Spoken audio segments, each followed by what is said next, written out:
Chii chinonzi hure? Vakawanda wenyu munofunga kuti munonzwisisa kana kuti munoziva kuti hure chii, asi regai ndimbokupuruvhai wrong. Vakawanda tinojaja kuti munhu ihure zvichibva pamapfekero ake, maitiro ake, kana kuti nzvimbo yatinenge tamuona. Kana tichiti maitiro, ndezvekuti musikana anogona kunge achichinjanisa vakomana kusanganisira varume vevanhu. And then kana tichitaura nezvenzvimbo zvichida tamuona patouchline kana kuti mubhawa. Asi unoziva here kuti musikana waona patouchline kwauri ihure, but musikana iye anogona kunge atori muserious relationship nemukomana anotogara kunzvimbo iri kure.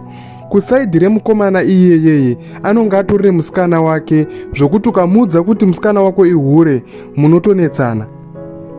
Chinoita kuti mahure kana kuti mastrippers emuHarare aende kunohurira ekubhulawayo, ekubhulawayo achihurirawo muHarare, ekwaMutare achiendawo kuGweru, ekugweru achiendawo kuKadoma, inyaya yekuti vanhu ivavo vanenge vachida kumaintaina zita rakachena kuvanhu vekumusha kwavo kana kuti kuvanhu vasingazive zvaanoita, zvekuti anenge achitonzi ari kubasa kana kuti aritoshanda basa rakanaka.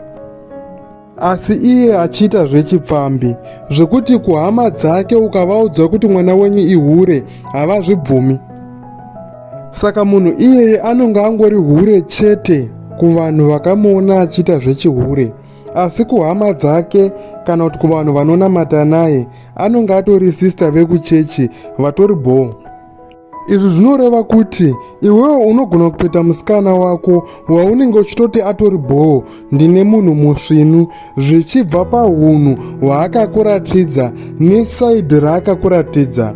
Asi kune vamwe vanhu kana kuti kune vamwe varume vanenge vachiti musikana wako ihure nekuti vanogona kunge vakarara naye pasina kana kumbopfimbana, pasina kana kumbotaura kuti ndokuda, zvichida nekungoshandisa mari chete. Saka kusaidhi ravo vanenge vachiona munhu wako kunga hure.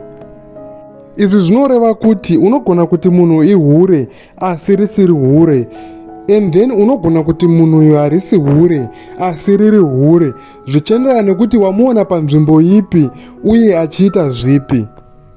Asi ndinowo mubvunzo kune imimi makateerera vhidhiyo inoyi.